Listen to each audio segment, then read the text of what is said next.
दीवा दांडी जो गुजराती में बोलते हैं, और लाइट हाउस बोलते हैं अंग्रेजी में। तो जो समुद्र को चेतावनी देता है लाइट से कि अभी ज़मीन है तो रुक जाइए, नहीं तो आपका जहाज टकरा जाएगा या टकरा जाएगा। तो संविधान भी क्या करता है, दो प्रकार के मार्गदर्शन हमें देता है। यहाँ लिखा है कि आप धर्म के रास्ते पे जाना चाहते हो कि विज्ञान के, और दूसरा कि आप भूतकाल में रहना चाहते हो कि भविष्य की ओर मुसाफरी करना चाहते हो। बराबर। तो ये पूरा दीवा दांडी का संदेश है। ये बिल्ली है, और बिल्ली को हम मानते हैं कि बिल्ली रास्ता क्रॉस कर लेगी तो अपशकन हो जाएगा। तो संविधान ने बोला कि वैज्ञानिक स्वभाव का विकास नहीं होगा तो इंसान का भी नहीं होगा, राष्ट्र का भी नहीं होगा। तो बराबर। और यहाँ पे अभी एक लगेगा, ये हवन कुंड बनाया है। कुंड बनाया कि आपके जो भी दोरे धागे अगर आपको अर्पण करना है, जलाना है, तो यहाँ जला सकते और वैज्ञानिक दृष्टिकोण अपनाइए। ठीक।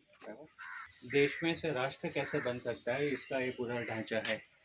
बराबर। तो ये आप देख सकते हैं कि ऐसा हमारा देश था। और संविधान ने बोला कि अगर बढ़ना है, आगे बढ़ना है, राष्ट्र बनना है तो तय करो, विज्ञान की ओर जाना है कि धर्म की ओर जाना है। बराबर। भविष्य में जाना है कि भूतकाल में। तो लोगों ने बोला नहीं नहीं, हमें प्रगति करनी है। तो फिर ये सिद्धांत आपको अपनाना पड़ेगा। सार्वभौमत्व यानी हम आज़ाद है, हमारी नीति बनाएंगे। समाजवादी यानी कोई एक मुट्ठी भर लोगों का नहीं चलेगा शासन। और लोकतंत्रात्मक यानी डेमोक्रेटिक है। तो लोगों ने हाँ बोला तो ये देश का एक ऐसा मूव हुआ, ये हुआ तो एक और सपोर्ट तो देश ने करवट बदली हाँ इसकी ओर कि हम अखंडित राष्ट्र बनाएंगे। तो इसकी ओर प्रगति किया। तो फिर ये अभी एक सपोर्ट को और सपोर्ट चाहिए। तो फिर ये सपोर्ट तभी होगा जब इंसानों को, जब नागरिकों को मौलिक अधिकार मिलेगा।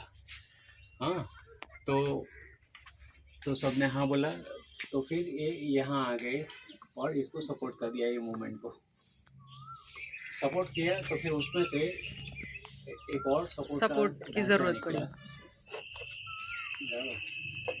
और यहाँ से ये आके ये सपोर्ट हो गया। उसमें लिखा है कि भारत में जो लोग हैं वही सर्वोपरि है, क्योंकि संविधान ही पूरा लोगों के द्वारा, लोगों के लिए और लोगों से बना है। तो ऐसे वो राष्ट्र निर्माण हुआ, ये समझाने का ये पूरा ढांचा है। उसके 4 चक्कर है। तो लिखा है कि संविधान के जो मूल्य है एक दूसरे से जुड़े हुए, समानता है, बंधुता है, न्याय है, स्वतंत्रता है। तो एक घूमेगा तो दूसरा घूमेगा, अटैच होना ही चाहिए। तो ये एक क्लॉक, ये पूरा काइनेटिक गियर्स में आएगा। और हमने बोला कि संविधान के केंद्र में लोग हैं। कौन से लोग हैं? बराबर। तो ये आप खोलेंगे तो उसमें आपको पता चलता है कि लोग का मतलब क्या है। अच्छा। बराबर। तो उसमें छोटे दुकानदार भी अर्थ, तो पहले ये चक्र दे लो तो धर्म का चक्र है। हिंदू है, सिख है, ईसाई है, मुस्लिम है, जैन है, अन्य है। बराबर। फिर इकोनॉमिक का ले लो तो छोटे दुकानदार है, बेरोजगार है, दहाड़ी मजदूर है, कॉन्ट्रैक्ट मजदूर है, नौकरी वाले हैं, धंधे वाले हैं। फिर यूथ है, नौजवान है, सीनियर सिटीज़न है, बूढ़े हैं, बच्चे हैं। बराबर। फिर ये कॉन्स्टिट्यूशनल प्रोटेक्शन ले लो तो सेक्सुअल माइनॉरिटी है, जातीय अल्पसंख्यक है, दलित है, ओबीसी है, महिला है, वो सब है। बराबर। तो ये पूरा लोग यानी इतने सारे लोग अंदर है। बाबा साहब ने बोला था कि बंधारण की एक जीवन शैली है। तो ये मूल्य आपकी जिंदगी में आएगा तभी ये कमाड़ दरवाजे खुलेंगे। हाँ। तो ये लोगों का है। और आप सभा में करीब 300 सदस्यों में 15 महिला थी। तो ये 15 महिला का नाम यहाँ लिखा गया है उसके कि ये बहुत इम्पोर्टेंट है। तो सरोजिनी नायडू है, अम्मू स्वामीनाथन है, सुचेता कुपलानी है, पूर्णिमा बैनर्जी, विजय लक्ष्मी पंडित है, दक्षिणी वेलायुधन, एक ही महिला दलित महिला थी। अच्छा। संविधान सभा में राजकुमारी अमृत कौर थी, दुर्गाबाई देशमुख, लीला रॉय, रेणुका रे, मालती चौधरी, हंसा मेहता, एनी मैस्करिन, बेगम एजाज रसूल, वो भी एक ही महिला जो मुस्लिम समुदाय से। समुदाय से थी, और कमला चौधरी, बराबर। यहाँ पे कुछ लिखा और है, यहाँ लिखा है कि ये महिलाएं जाती थी जब पार्लियामेंट में, तो अपने पति को साथ में लेके नहीं जाती थी। अभी तो सरपंच महिला होती है, फिर भी 75 साल आज़ादी उनके के पति हुए, ही पूरा। उसके बाद विकास तो छोड़ दो, अधोगति ये है कि सभी पति है वो कुर्सी पे बैठ जाते हैं। हाँ, तो ये एक बड़ा सवाल है आज की महिला हाँ, सरपंचों उसका को। फोटो भी आता है मूछ वाला कि ये सरपंच है, हाँ? और महिला नाम है बस उसका सच। तो ये सवाल पूछा गया है यहाँ पे। संविधान ने सबसे बड़ा जो अधिकार दिया है, सबको सम्मान से जिंदगी जीने का अधिकार। तो अभी हमने इंसान नहीं दिखा है, क्योंकि बच्चे हैं एक, और इंसान में एक महिला बताओगे आप, और एक पुरुष को दिखा सकते हो, लेकिन ये डाइवर्सिटी विविधता है ना, वो पशु पंछी में बहुत है। तो थोड़े बड़े बड़े दांत वाले भी है, छोटे हैं, कोई जंगल में रहते हैं, कोई हमारे घरों में रहते हैं, कोई पालतू है, तो बट लेकिन सभी का सम्मान और उसको जिंदगी जीने का भी अधिकार है, गौरवपूर्ण, और उसके साथ साथ पर्यावरण की सुरक्षा, हाँ, और उसका केयर करना, वो भी हम सबकी फर्ज है, बराबर। तो ये पूरा दीवार है उसकी पूरी, ये जो है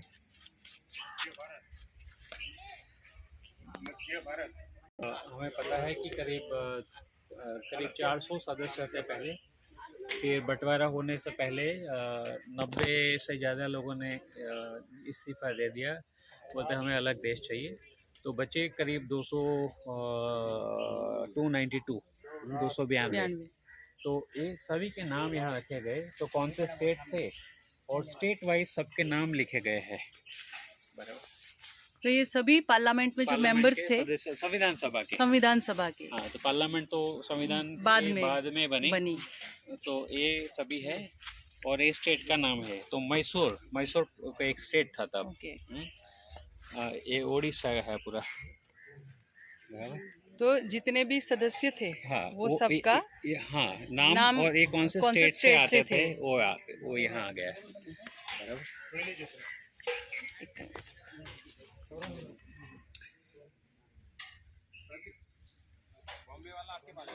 नहीं, बॉम्बे का है, यहाँ जगह थोड़ा कम रहेगा। राजपुताना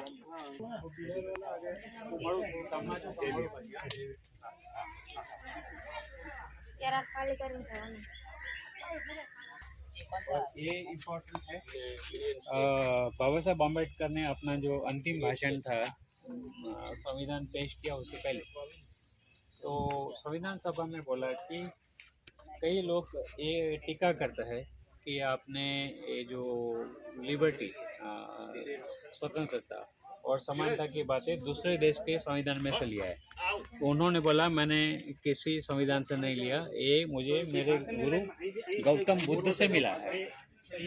तो ये बुद्ध ने क्या बोला है, तो ये उसका हार्ट है, और आप चक्कर घुमाएंगे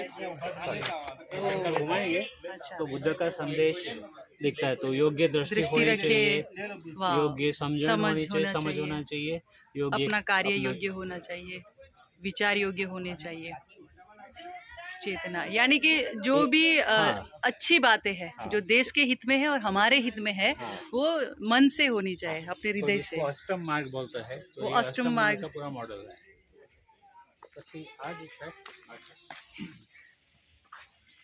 तो ये हमने देखा, बाबा साहब ने विरोधाभास की बात करी। तो ये जो चित्र है वो आर्थिक गैर बराबरी का चित्र है पूरे देश का, और लेटेस्ट जो आंकड़े हैं तो आप देख सकते हो, उसमें लिखा है कि आप बराबरी है तो दिया लेके ढूंढने निकलो तब शायद दिख जाए। तो देखो गुजरात में 21 दिसंबर 2022 अभी में 1,25,707 कुपोषित बच्चे गुजरात में हैं। ये हमारी शर्म होनी है। हमारे गुजरात में पूरे देश की पूरे एशिया खंड की सबसे बड़ी मिल्क डेयरी है, अमूल डेयरी। और उसके 8 किलोमीटर के पास में आपको कुपोषित बच्चे मिलेंगे। भारत की जो सबसे अमीर लोग हैं, 10% लोग हैं, उसके पास पूरे भारत देश की 72.1% मिल्कत पूरे देश की ये 10% लोगों के लोगों पास के है। पास है।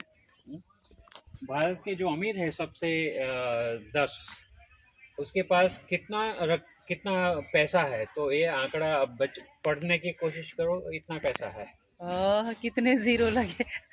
तो भारत में 2020 में 102 अरबपति थे, और कोरोना का समय था, तो कोरोना में लोग गरीब हुए, लेकिन ये अरबपति बढ़ के 166 166 हो गए। क्या बात है।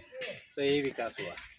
भारत में जो लोग भूख से मर रहे हैं, हाँ, उसकी संख्या 10 करोड़ से बढ़ के 35 करोड़ हो गई है अभी।